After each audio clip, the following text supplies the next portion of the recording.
All right, we should be live by now. Let's just wait a few seconds to have more people joining.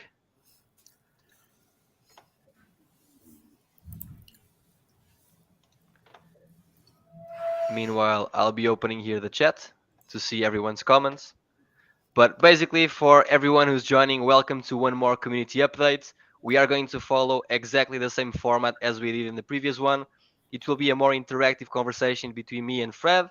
Feel free to ask questions, feel free to participate. We are going to allow you to a few minutes of Q&A by the end, but make sure you stay until the end of this community update number 13 because we are going to raffle the unique moments autographed from Stephen Eustáquio, the most valuable player of the finals of Alliance Cup. So make sure you really stay until the end. Everything will happen on screen. You're going to see the full process. Everything is transparent, so no questions are asked. Fred, any initial words before we get started? Well, first of all, I'm super excited with the last drop. We sold out in like 2 days and a half, so it was a very nice one, especially with these market conditions. So thank you, community, for the permanent and long time support. More to come in the next couple of months, but of course, I'm very happy with selling out another drop and with all the success that we are reaching in this bear bull market, whatever you want to call it. No matter bear or bull, we are here to show results, 100%. Let's get started with the first feature we have to announce. This is something extremely important to do the passage from Web 2 space to the Web 3 one. It's something we wanted to implement for a long time. As we all know, there are a lot of challenges to have people coming from the Web 2 to the crypto space, but we managed to do here a partnership with Sequence and to implement something on our website that got us very bullish and very satisfied. Fred, what is this new feature that we got? Yeah, so basically the idea was to bring something to the ecosystem to facilitate the onboard procedure from Web 2 to Web 3 users. And I think this is not a challenge only from RealFevr, definitely not. It's a challenge for the whole industry. But we are doing our own steps, and basically, let me just pop this up. Yeah. So basically, today, from those who didn't notice, in terms of user acquisition, we are still working in the crypto people who already have a MetaMask, who already know what is BNB, who already know what is everything around, but also facilitating the process for people that never heard about a MetaMask or whatsoever. So today, if you sign up for the first time into RealFevr, you still have MetaMask Wallet Connect and Trust Wallet options, but today you can just create a new account, link your Google, Facebook, Apple, or email, and create an account straightforward into our ecosystem.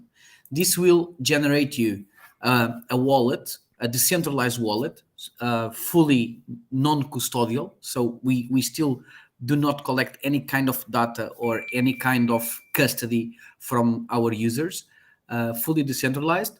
But Sequence provides this service, which we believe that indeed it will facilitate a lot the onboarding procedure from Web 2 users to Web 3 users over time. 100%. This is how we are planning to get mass adoption as well. We know it's fundamental to allow users to join our ecosystem in an easier way, and Sequence 100% is that feature.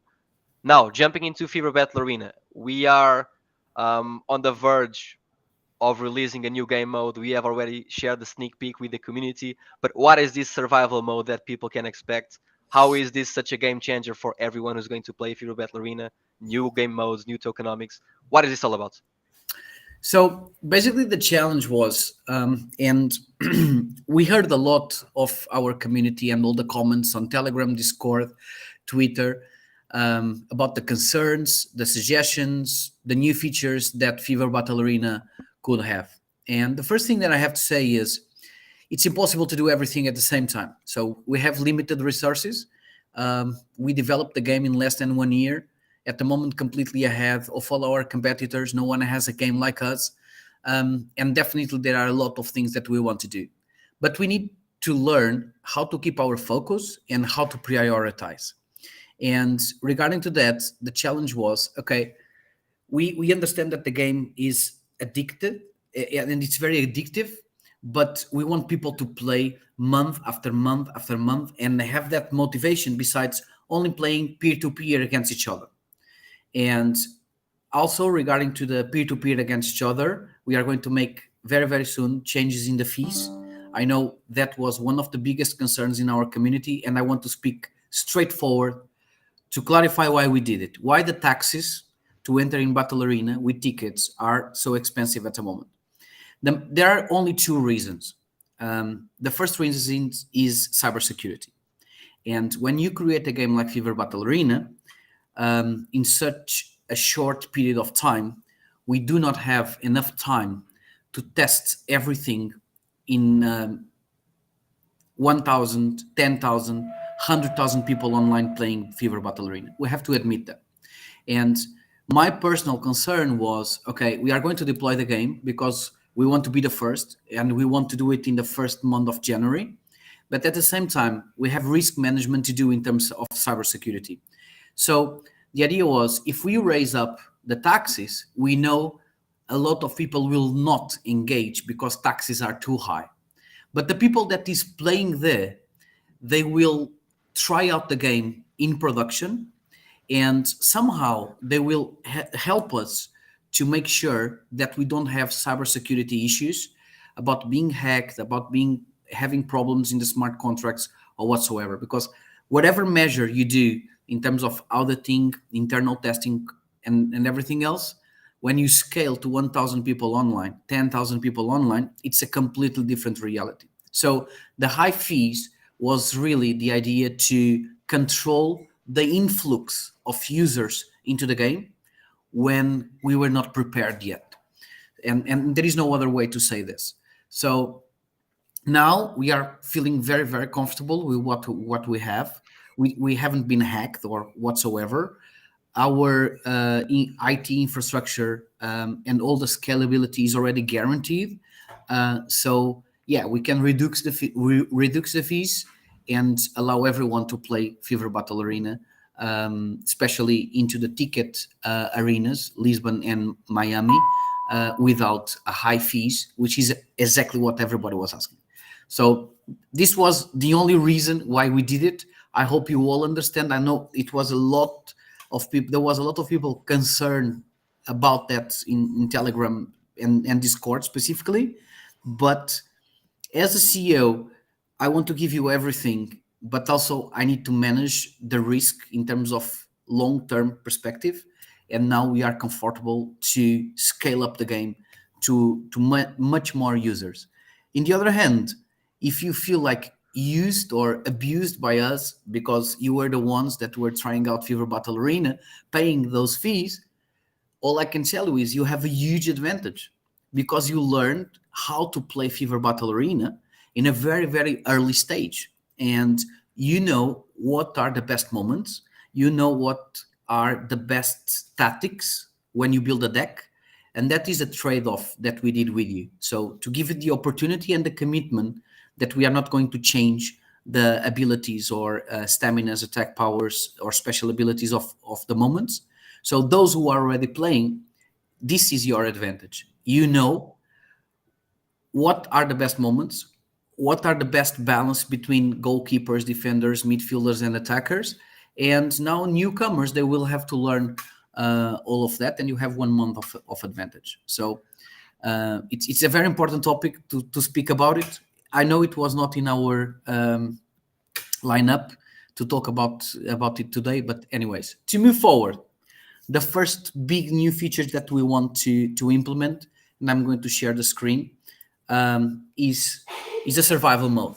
So the idea of the survival mode is to create a super engaging tournament where you can play unlimited games and you can win unlimited amounts of tokens while you are playing and keep the challenge permanently running.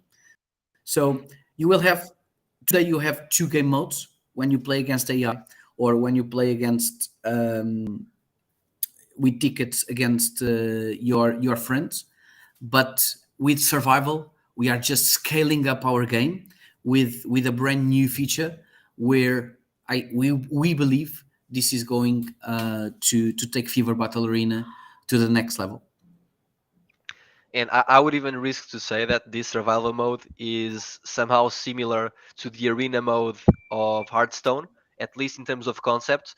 You have no limitations of the rewards that you can have. You do a certain amount of games. In this case, you have less lives. You can have 1 life, 2 lives, 3 lives. It will depend.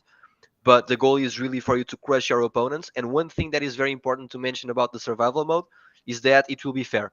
So you are not going to be matched against someone much stronger than you, because when there is fever on the line, it will always be fair. You never have to worry about that. Of course, more updates to come about this mode. Now, about new abilities that we are going to implement in Interfield Battle Arena, and about the beach soccer moments as well. Fred, what do you have to say about this? Yeah, so we are behind the lever in one of the things, which is we did a drop of beach soccer worldwide, and since the deployment of Fever Battle Arena, beach soccer worldwide moments were not available into the game, and there are a lot of magnificent moments from beach soccer, and we did a hard work to implement them in the game as fast as possible. So people who bought that drop is not behind those who were buying just the drops from football. So we had to create new assets in game, to design them all. This took a bit of time, but definitely it was something that we did.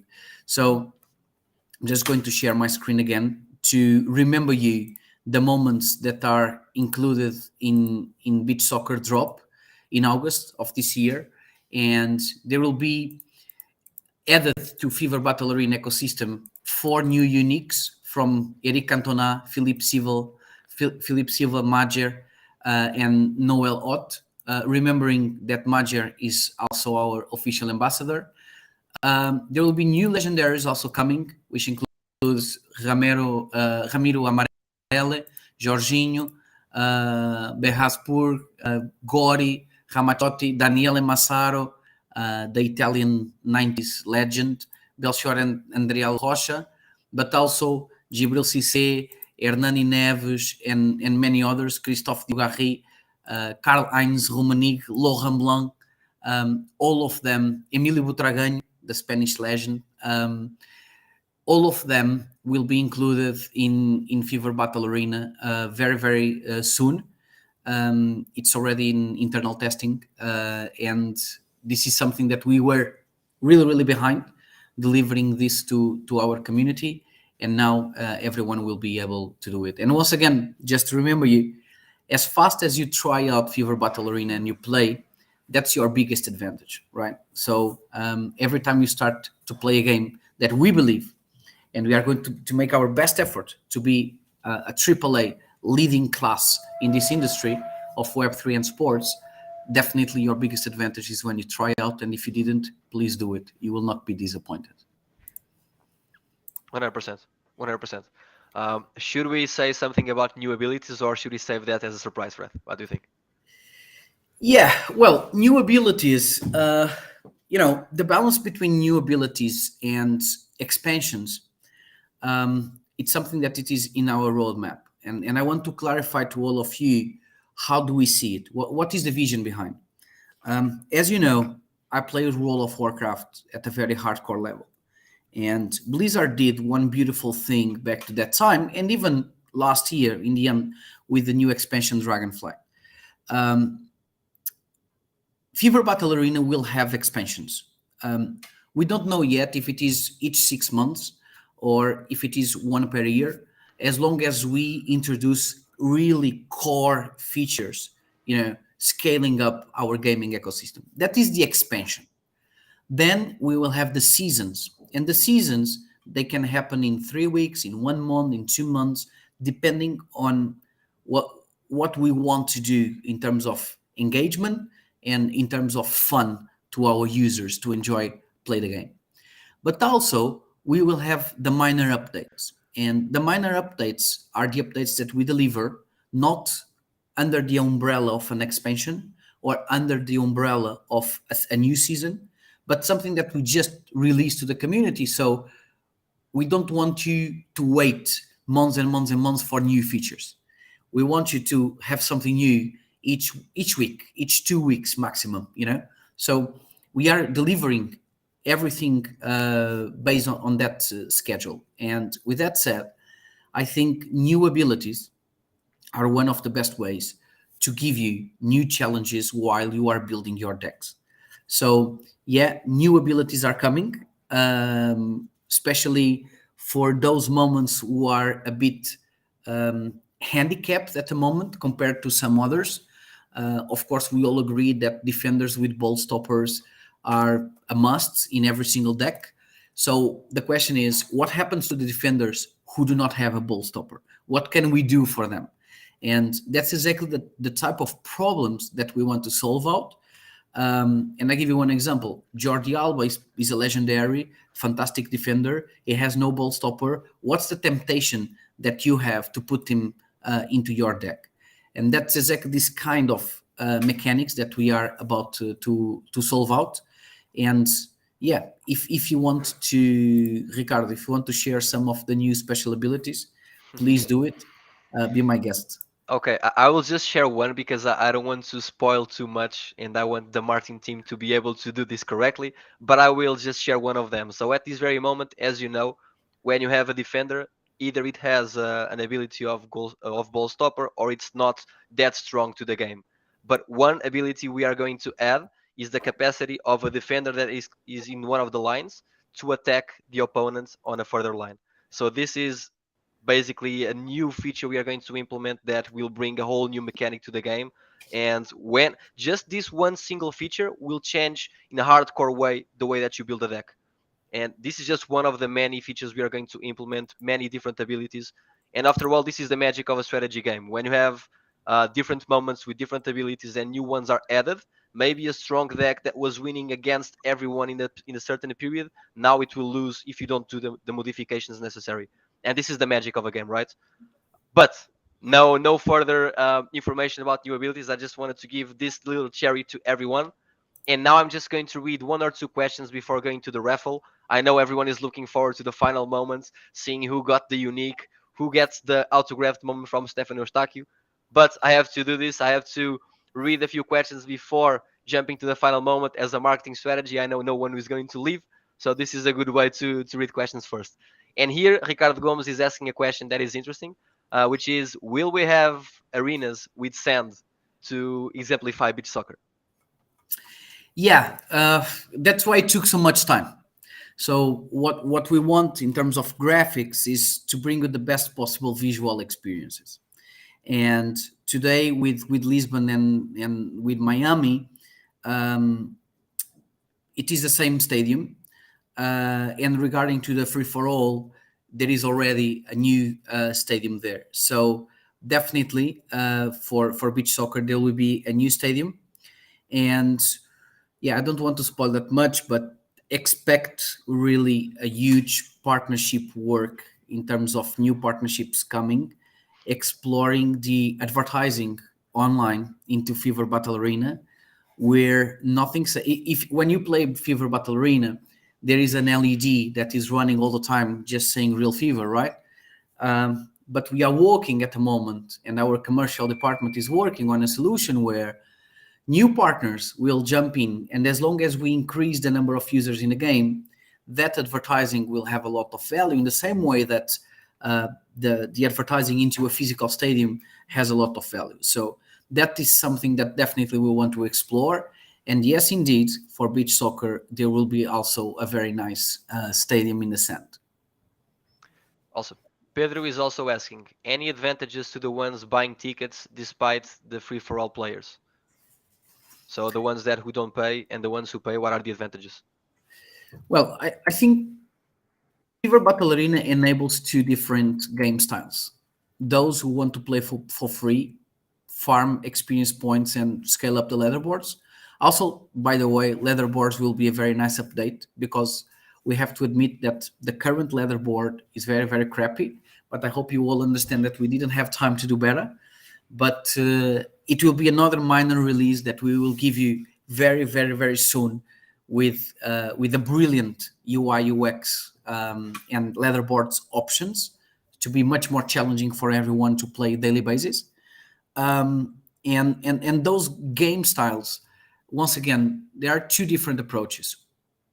The free for all gamer who does not want to play with tokens, and wagering is not something very attractive for him. So we have an option for that guy. In the other hand, we have an option for the person who wants to play with tokens and wants to wager against friends or participate in tournaments and wants to play to earn something out of it, right? So we also have that option for that specific type of user.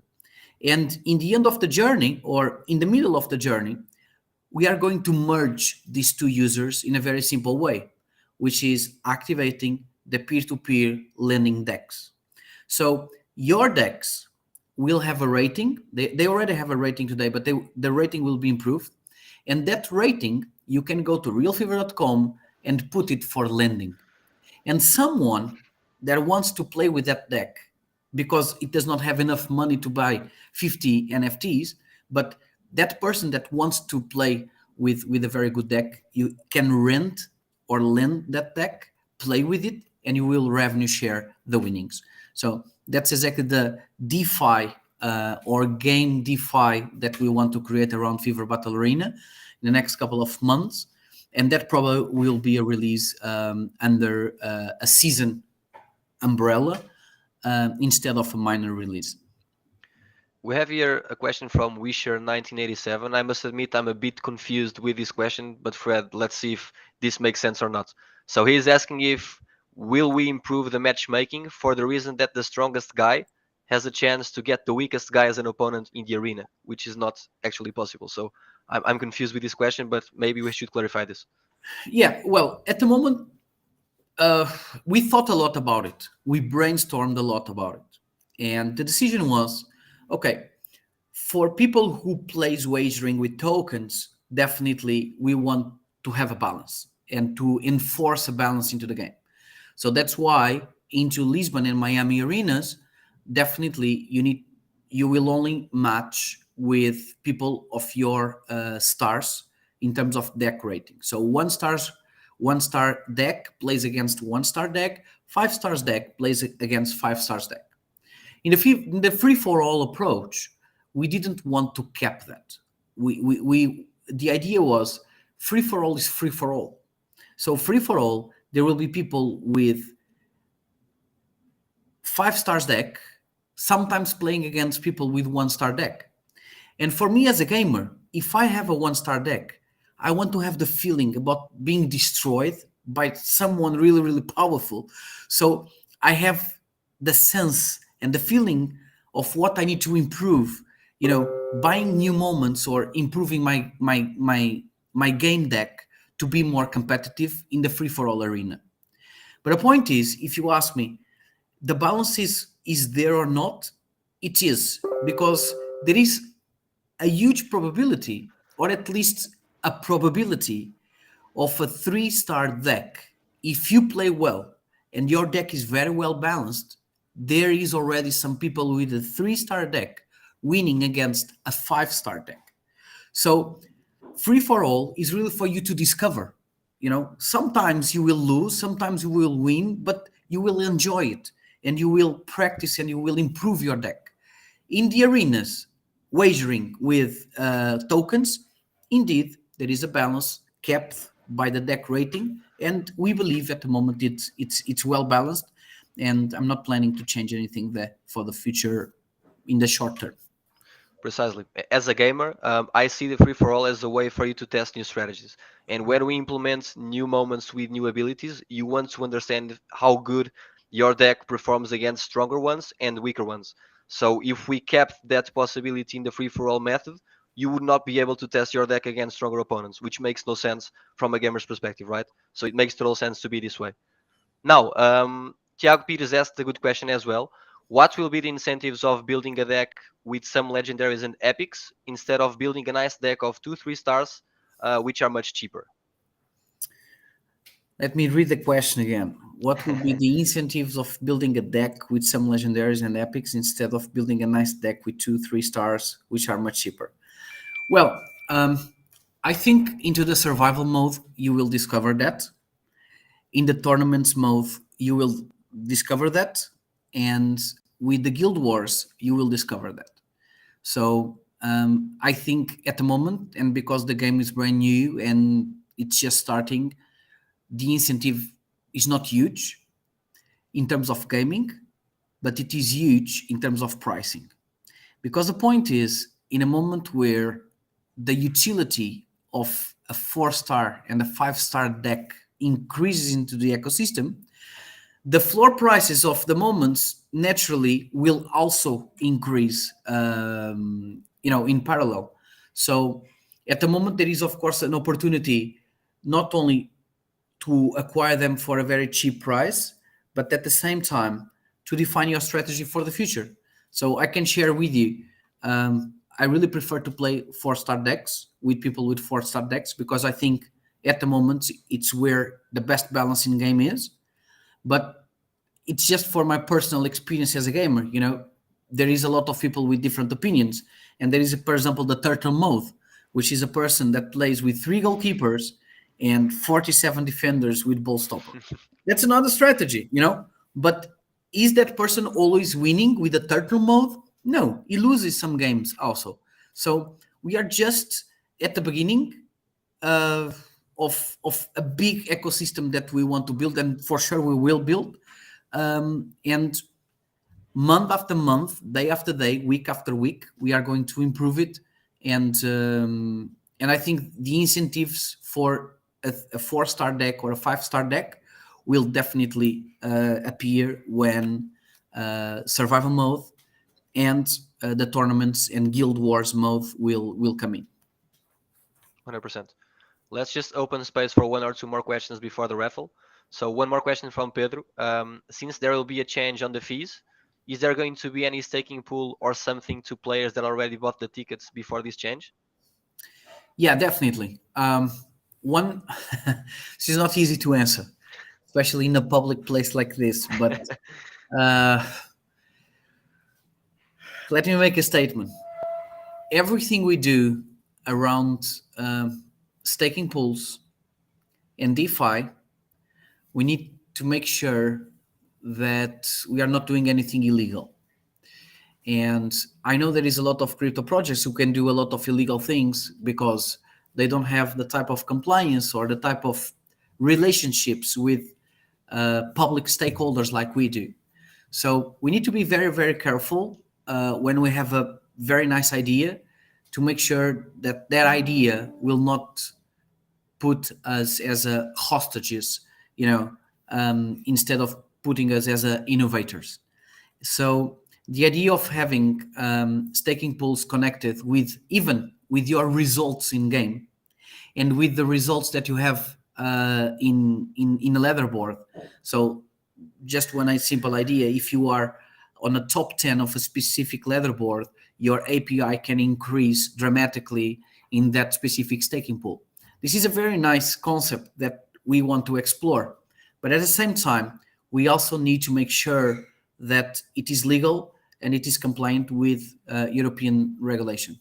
So it's a tough challenge sometimes, but definitely it's something that we are going to do. Multiple little experimentation for people to try out. We verify if it is comfortable for the regulator, which in fact we are in permanent connection. And if everyone is comfortable, then we move on. Well answered. I would say we should jump right into the raffle. I know people are expecting this, so let's share the screen. And Fred, if you can just share a little bit how this process will work, what will the number they will see on the screen represent, and how is this so important? Um, I think uh, definitely it's not easy to manage so many things at the same time. You know, and we are just 50 people working here, and sometimes people in the community, they believe that there is like 1,000 people here. So once again, and I don't want to repeat myself, but the way that we make decisions, they must have a very good balance between revenue and functionality and fun. So that's always the balance that we are looking for. And yeah, week after week, sometimes probably we are going to fail, but in the long term, we will prevail for sure. Definitely. Friend, Monch, should we you are move into? being very, very famous in this chat. Yeah, I'm trying not to laugh too much, but it's being a challenge to me. Pedro and Febrero and all those guys are making my life hard as a host. Let's go to the raffle itself, should we? Sure. So, regarding to that one, first let me share the beautiful pack that the winner is going to receive. So we decided to create a one single pack. So it is not only unique the moment, but it is also unique the pack. It will be something very very short because the pack disappears once you open it. But for the winner, the experience is going to receive this autographed, unique MVP winner drop six by Eustáquio. And let me also say something about it. We are not doing something absolutely original. The inspiration is in ATP Tour, where ATP players from tennis, they used to sign things. But the way that we are doing is, once again, we are the first company doing this in the way that we are doing it. And it's something that it was a lot of work behind this. And what I can disclose with you is to have the player after the game, a celebration of a new tournament that they won, to get the player to sign something officially for us to involve the Liga Portugal. And of course, I have to say thank you for Liga Portugal once again, because of the full support, the full involvement that they had with us to make this possible. This is just the first of many that we want to explore. And this is just an evidence that we can deliver what we promise. So with that said, let me pull the moment here. This will be the moment. I'm going just to highlight it for the big one here. And yeah.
So maybe, well, it's a brilliant goal. It's a goal that wins the competition, and of course, someone will be the exclusive, unique owner of this in a matter of seconds. So let me just explain the procedure about how we are going to do. Just let me just share my screen once again, and it's going to be a very very simple procedure. I'm just going to open random.org, or even in Google, much better to make sure that, yeah, random.org. So I'm going here to numbers and integer generator. And in the integer generator, I want to generate one number, and I'm going to put the number of the serial numbers of the packs that were dropped into this one. So It is 160687 and 164362 and 5 columns. So yeah, ready to press it. So Yes. one, Drum rolls, one, please. yeah, 1, 2, 3, get numbers, and there we go. So the number of the winner of this unique is 162011. You can screenshot it. So, and also take the the snapshot and the timestamp of this 162011. And congratulations to the winner. Now what is going to happen is the wallet that bought the pack number 162011 is going to receive the pack. You just need to connect your MetaMask and um, and move on with it and open the pack and enjoy the game. And congratulations once again for this. 100%. Congratulations to whoever won this. We have no idea who it is, but that person will certainly know and is celebrating right now. So once Yeah, again, congratulations. From our point, I believe we are done, almost 40 minutes in. So we hope you enjoyed this quicker but very important community update, and we'll obviously see you in the next one. guys, thank you very much. Don't forget to go. Yeah, I'm going to share this, or just moving on. Don't forget to go to realfevr.com. Enjoy Fever Battle Arena. This is the preseason moment where you can learn to play the game. You can fine tuning your deck. So when the real game starts with season one, you will be prepared. That's your biggest advantage. Enjoy your time. Stay connected. Stay tuned. Always in our social media. Thank you very much. We will get back as soon as we have more news. Thank you, guys. Thank you.